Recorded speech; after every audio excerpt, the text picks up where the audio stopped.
La réalité du Saint-Esprit. Le Saint-Esprit de Dieu est peu connu par les chrétiens parce que plusieurs ne l'ont pas encore revêtu et même pour ceux qui l'ont revêtu, il demeure un mystère. La lecture de ce livre vous permettra de le revêtir, de connaître son langage et de découvrir les mystères cachés de sa personne. Pour tout contact, appelez au plus 237 678 78 16 21 plus 237 242 0020 09 et il deviendra pour vous une réalité. La réalité du Saint-Esprit, un livre écrit par le révérend pasteur Caleb Ngwa à Tangana.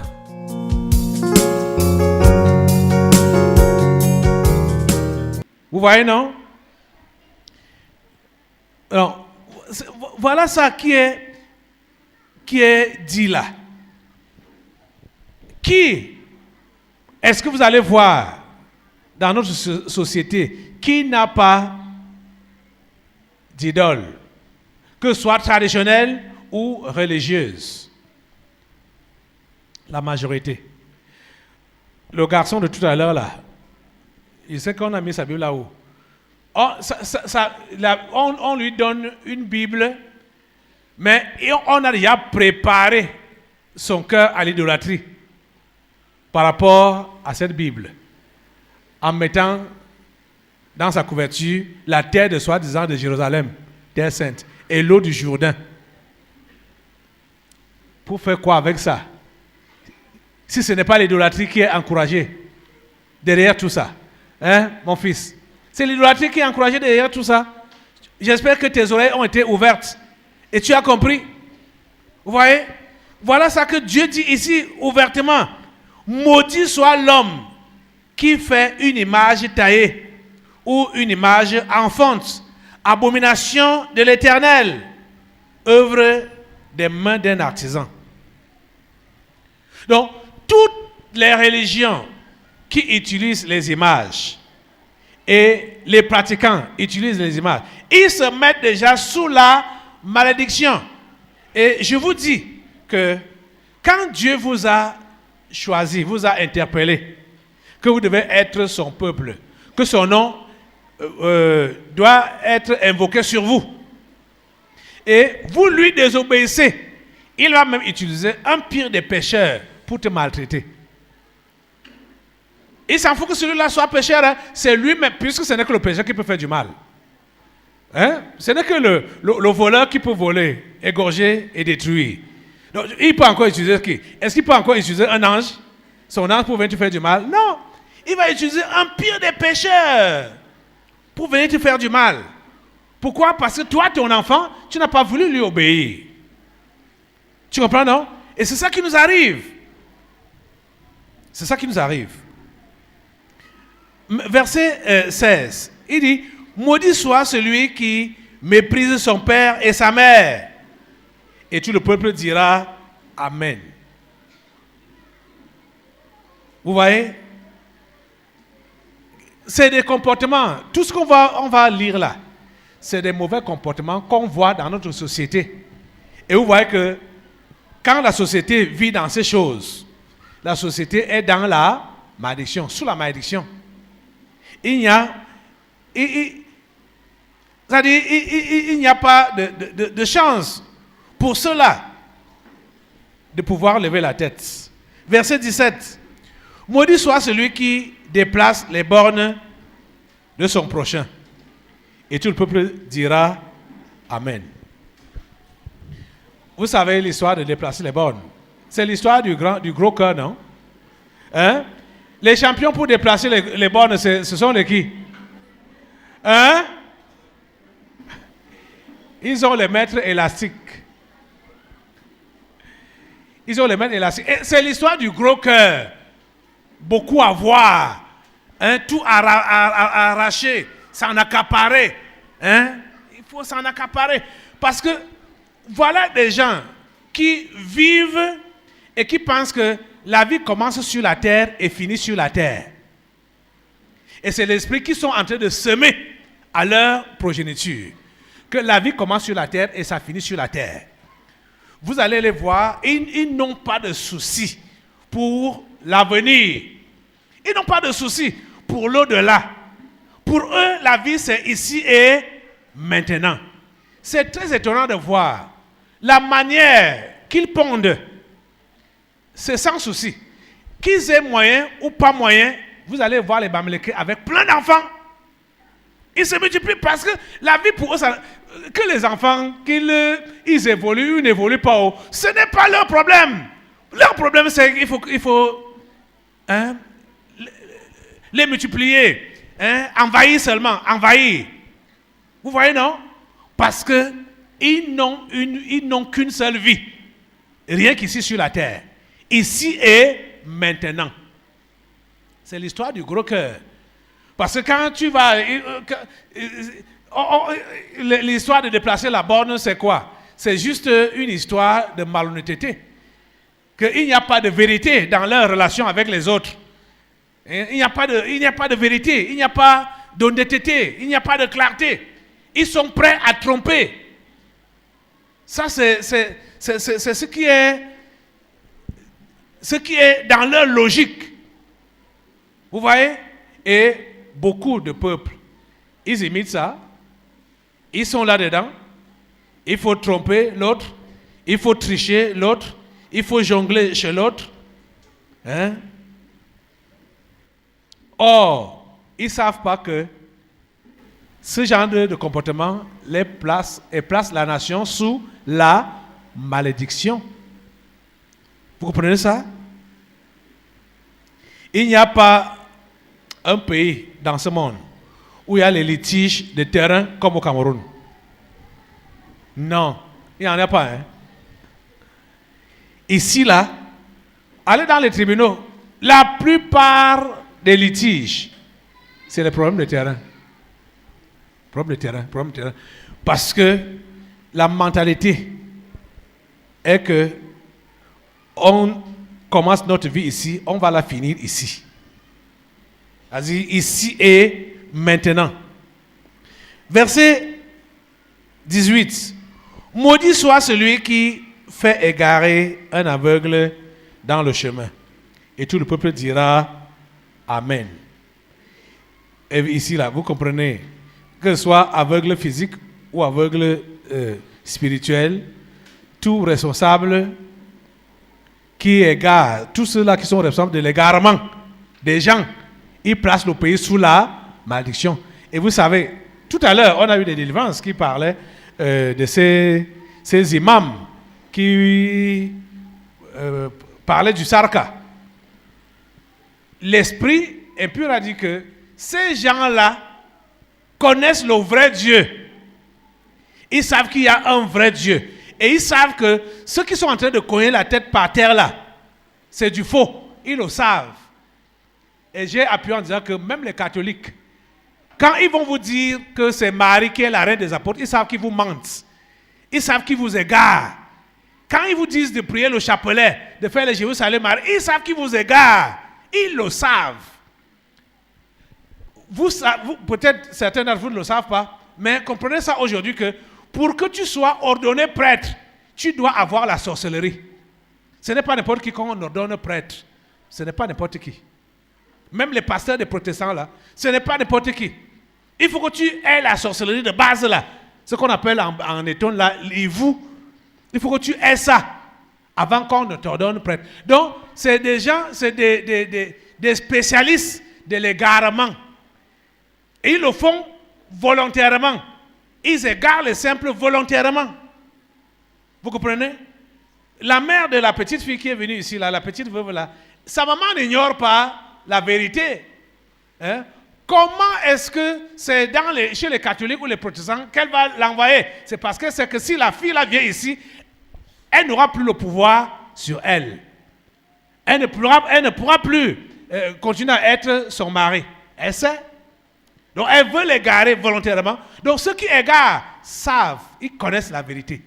Et volontairement, ils préfèrent égarer les gens loin de cette vérité pour les amener en enfer. Et regardez, ceux qui font ce genre de travail sont majoritaires. Toutes les religions sont là pour égarer. Et tous les chefs des religions savent qu'ils égarent. Vous voyez donc comment ils mettent le pays sous la malédiction. Tout le pays est sous la malédiction. Parce que c'est ceux-là qui égarent, qui ont également des postes de responsabilité pour diriger des groupes de personnes, des communautés, des ministères et consorts. Ceux qui égarent volontairement. Comment est-ce que le pays ne peut pas être sous la malédiction? Et comment est-ce que les ennemis n'auront pas le pouvoir sur lui?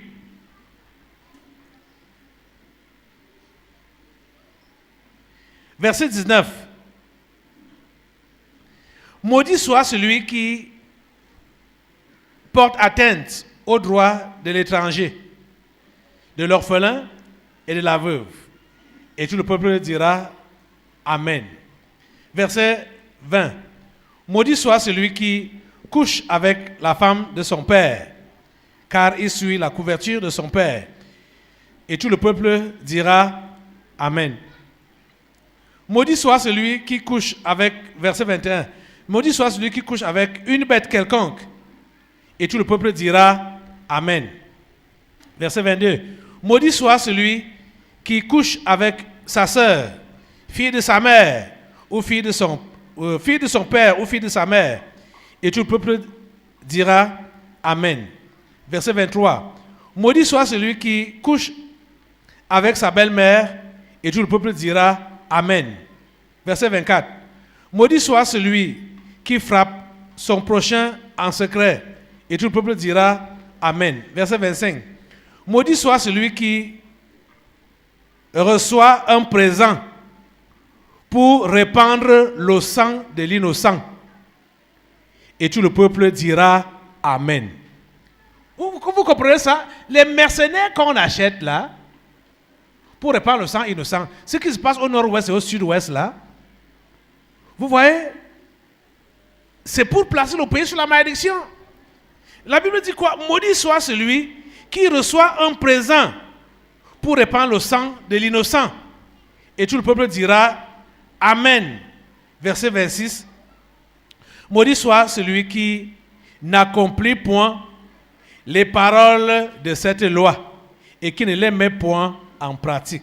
Et tout le peuple dira Amen. Voilà ce qu'on vient de lire là. Les 12 malédictions qui sont prononcées là. Quel est le peuple qui n'est pas coupable de ça? Hein? Quel est ce peuple sur cette terre qui n'est pas coupable de ça?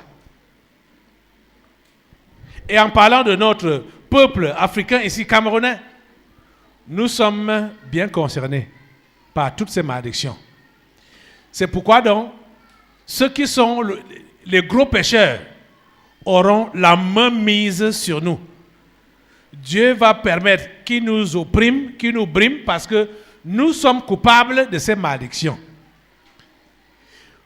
Comment faire pour que ces malédictions quittent sur nous? Il faut passer par la repentance, comme ce qu'on a fait ce matin. Vous voyez, non? Et ça ne doit pas juste être un rite, une tradition. Quand on a fait ça, ok, on s'est repenti, ça va. Mais il faut se conformer d'après la parole de Dieu. Il faut se conformer d'après ses ordonnances. Et c'est dans ce cas-là qu'il va donc permettre que nous soyons un peuple ou une nation redoutable. Je vous assure, la crainte de l'Éternel, c'est ça qu'il nous faut. C'est ça qu'il faut pour nos peuples. Dieu a prévu par là faire de nous une grande nation, une grande puissance.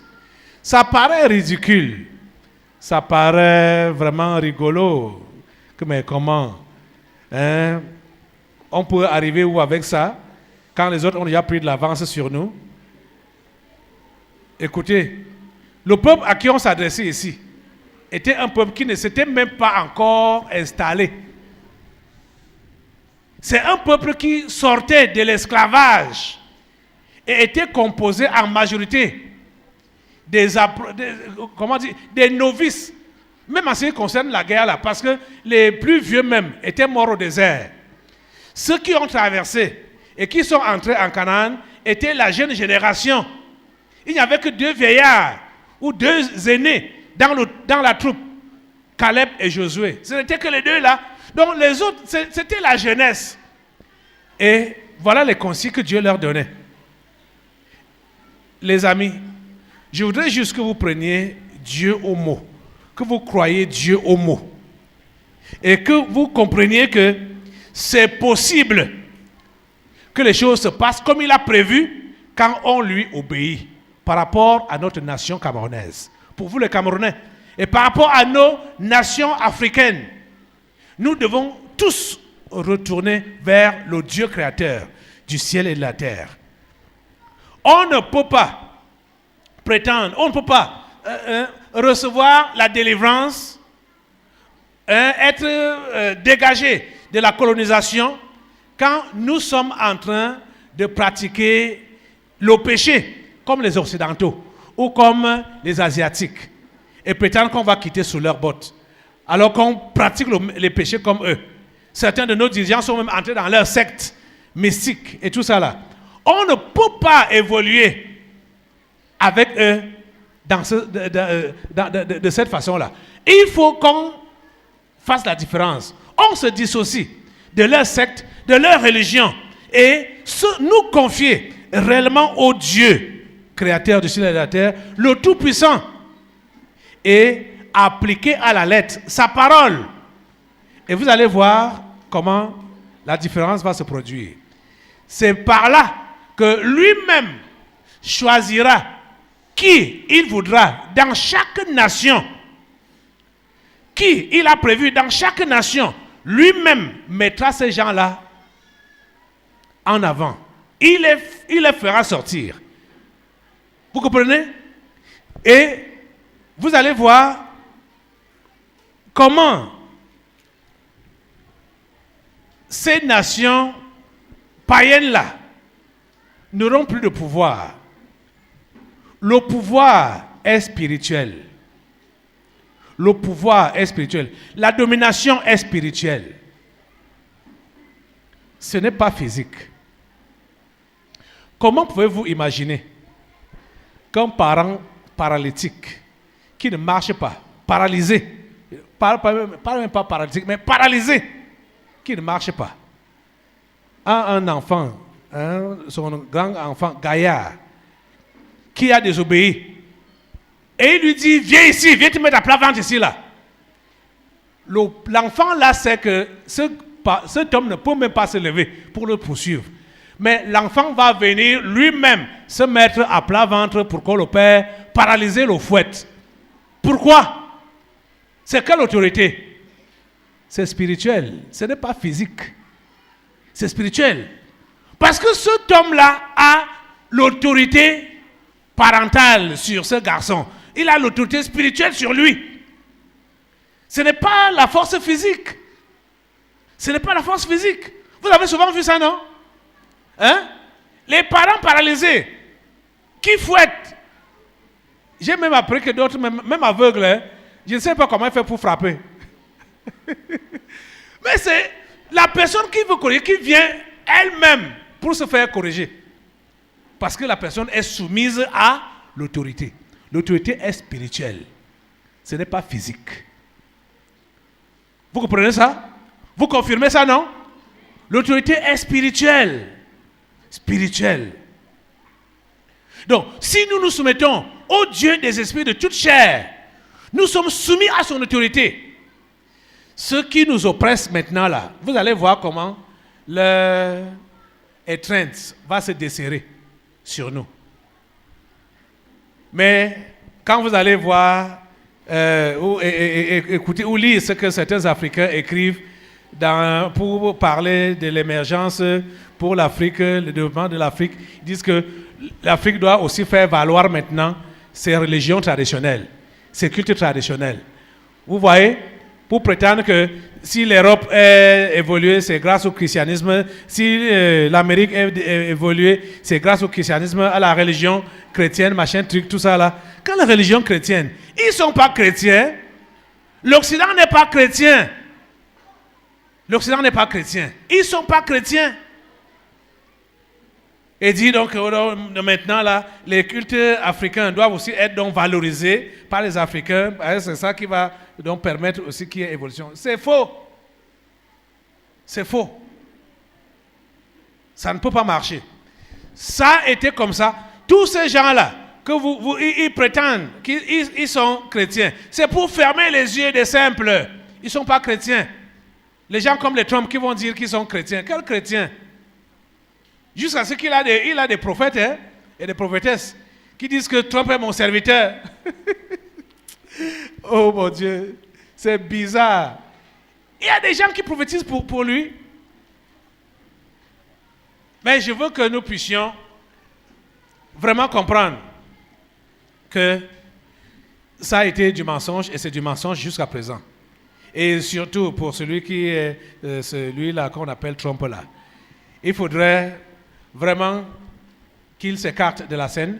Vous savez qu'il est en train de vouloir faire comme Talon a fait là-bas au Bénin. C'est là que j'ai compris, j'ai dit qu'ils sont réellement de la même classe. Talon a fait des élections exclusives en avril pour préparer sa longévité au pouvoir. Parce que quand il aura une assemblée qui est gagnée à son compte, il pourra changer la constitution comme bon lui semble.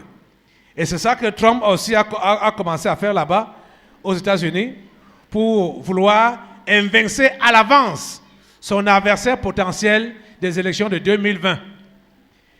Et le camp adverse, les démocrates, ont vu que c'était un abus de pouvoir et veulent user du droit ou de l'autorité du impeachment, comme ils disent là-bas en Amérique, donc pour le destituer avant même la fin de son mandat. L'affaire a été sortie ici un jour. Il s'est passé un jeudi ou bien un dimanche. La débat sur Trump là, que ça chauffait sur lui. Il a manigancé avec un président ukrainien pour qu'on mette les enquêtes sur son challenger pour les élections de 2020 là. Son challenger là, son fils, je crois que c'est son fils. Il s'agissait de son fils quand la défense a eu lieu ici, qui est aussi un homme d'affaires.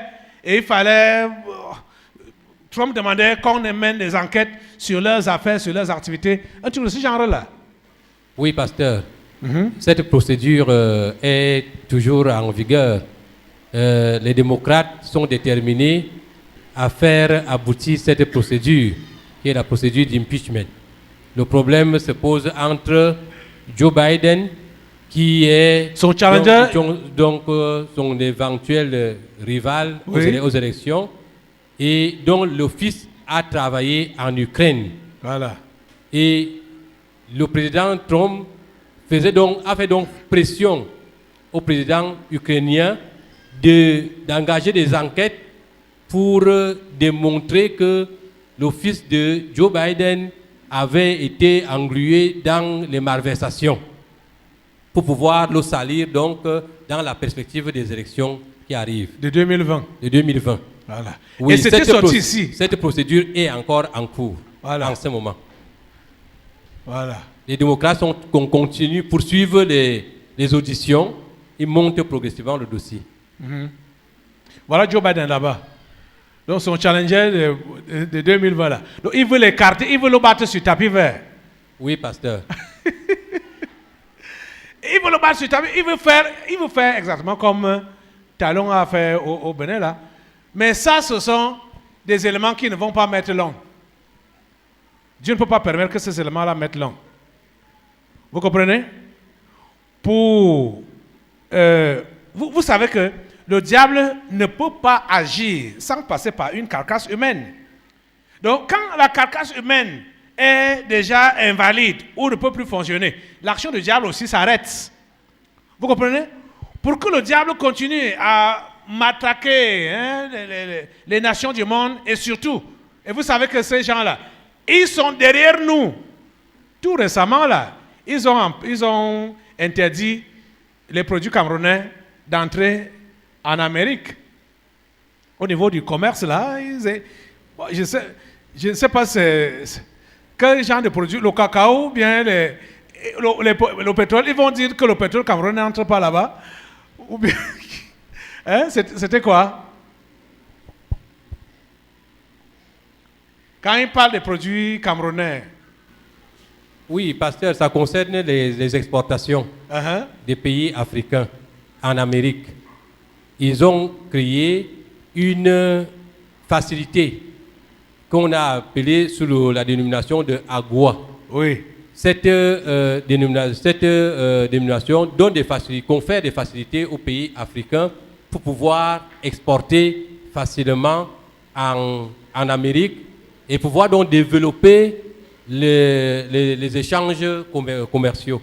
Vous savez, de façon globale, les échanges sont généralement déficitaires, sont défavorables aux pays africains. Donc la balance commerciale est généralement déficitaire pour les pays africains.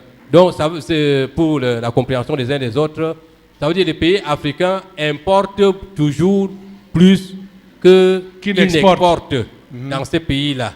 Donc quand on met les deux sur la balance, on voit que nous sommes déficitaires par rapport à ces pays-là.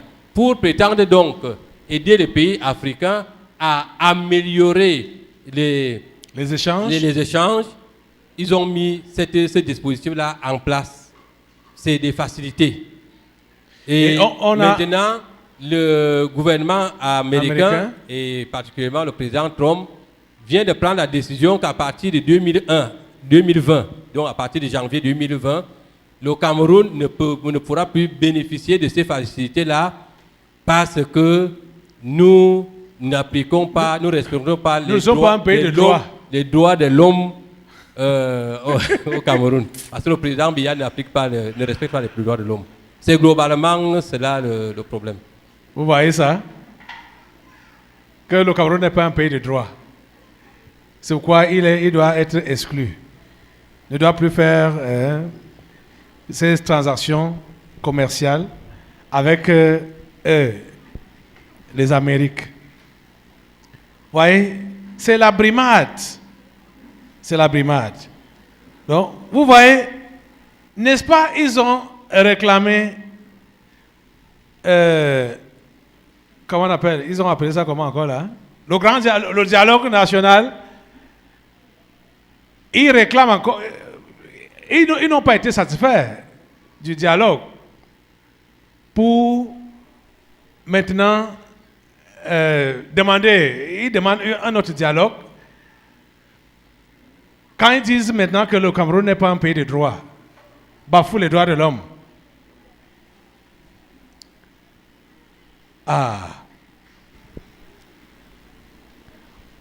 Mais je peux vous dire, les amis, nous devons être accrochés à l'Éternel, notre Dieu. Vous allez lire, quand vous allez rentrer, tout le chapitre 28 de Deutéronome, il y a la première partie parle des promesses, la deuxième partie, la première partie parle des promesses positives dans le cas où nous obéissons, et la deuxième partie parle des promesses négatives dans le cas où nous n'obéissons pas. Mais, grosso modo, je veux que vous rentriez avec ceci déjà dans votre tête. Verset 1 déjà, qu'on a déjà lu, je vais relire ça. Dieu dit, si tu obéis à la voix de l'Éternel, ton Dieu, en observant et en mettant en pratique tous ces commandements que je te prescris aujourd'hui, l'Éternel, ton Dieu, te donnera la supériorité sur toutes les nations de la terre. Ce n'est pas exagéré, s'il te plaît. Il dit sur toutes les nations de la terre. Vous avez lu quoi dans votre Bible? Hein? C'est ça que vous lisez dans votre Bible? Sur certaines nations, hein? Quelqu'un va dire, mais comment ça peut se faire pour des pays pauvres, très endettés comme nous là? Hein? Des pays des nègres comme nous là? Cette force-là, c'est une force spirituelle. Et le super spirituel, c'est Dieu lui-même. C'est lui qui a créé le ciel et la terre, le Tout-Puissant. Vous comprenez? Lisons encore un autre verset. Verset 7, par exemple. Il dit ici, l'Éternel te donnera la victoire sur tes ennemis qui s'élèveront contre toi. Ils sortiront contre toi par un seul chemin et ils s'enfuiront devant toi par 7 chemins. Vous avez compris? Ce n'est pas une promesse en l'air, c'est la vérité, mes amis. Mais la condition est quoi? Obéir et garder la parole de Dieu, le commandement de Dieu. Verset 10 par exemple, encore. Là il est dit, tous les peuples verront que tu es appelé du nom de l'Éternel et ils te craindront. Ils te craindront. Est-ce que vous savez que à l'heure actuelle où nous parlons, tous ces marabouts, ces sorciers, ces revenants, ces réincarnés, ces anges Jésus, qui sont partout là-bas dans le monde, ont peur de ce pays? Ils ont peur de ce pays. Je parle du Cameroun, hein. Ils ont peur de ce pays. Ils savent que Dieu est ici et que Dieu met tout à nu ici. Ils savent que leurs pouvoirs mystiques sont anéantis ici. Ils le savent. Dieu a décidé de le faire, je dirais, en cachette. Comme il le fait comme ça là, c'est par sa propre décision. Dans ce petit lieu que vous voyez. Mais les mystiques savent que le Cameroun est dangereux. Ils le savent. Vous comprenez ça? Ils savent que quand ça se gâte chez eux là-bas, c'est parce qu'il y a eu une action ici. Il y a eu un mouvement ici. Parce qu'avant de partir encore maintenant là, nous allons soutenir le Venezuela. Dieu nous a confié le Venezuela. Parce que lui-même, il est venu avec ce problème-là ici. Ce n'est pas nous qui avons acheté ce problème. C'est Dieu qui est venu avec ça, lui-même. Un samedi du séminaire, du mois de... C'était quel mois de cette année? Février. Février de cette année. Qu'il a mené le Venezuela ici pour que nous puissions soutenir cette nation. On doit la soutenir. Vous comprenez? Ils le savent. Ils n'ignorent rien. Et Dieu avait déjà dit, donc, longtemps avant qu'on arrive là, que tous les peuples verront que tu es appelé du nom de l'Éternel et ils te craindront. Tu comprends ça? Ok. Verset 12, la fin du verset 12. Il dit, tu prêteras à beaucoup de nations et tu n'emprunteras point. Alléluia. Et le verset 13 dit, l'Éternel fera de toi la tête et non la queue. Tu seras toujours en haut et tu ne seras jamais en bas.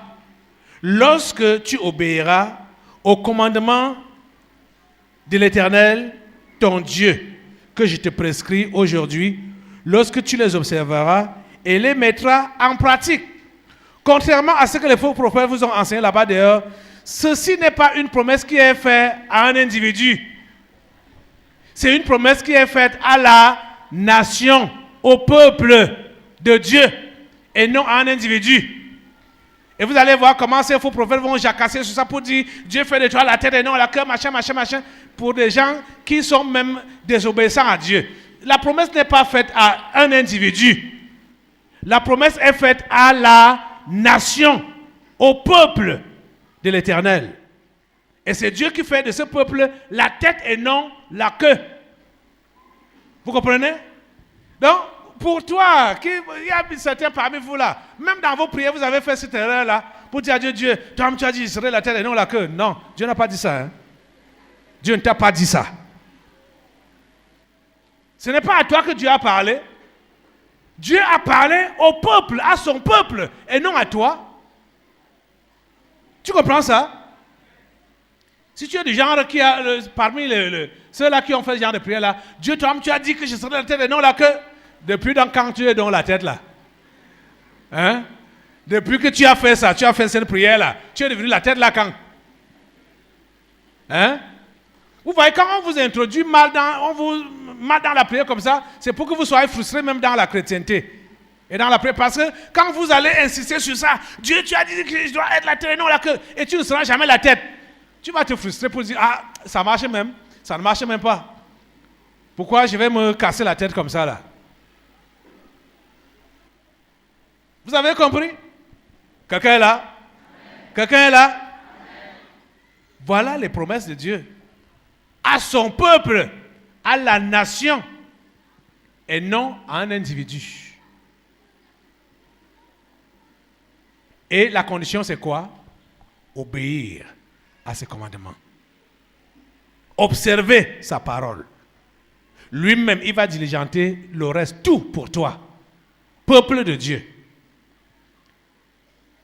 Nous devons interpeller tous nos frères et sœurs, nos gouvernants et nos gouvernés. Tout le monde doit se tourner vers Dieu. Le vrai Dieu.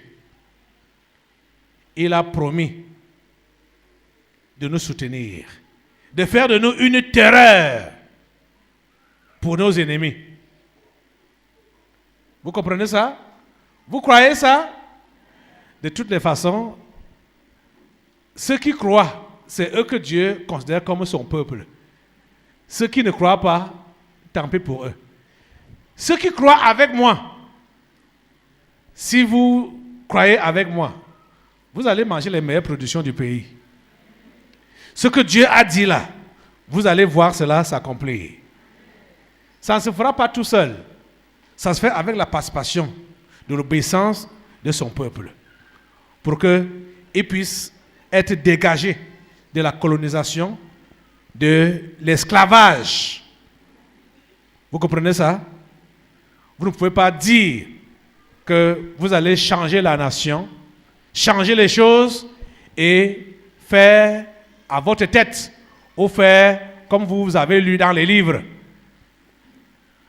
Ça doit être fait d'après le conseil de Dieu qui est dans ce livre qu'on appelle la Bible. La réalité du Saint-Esprit.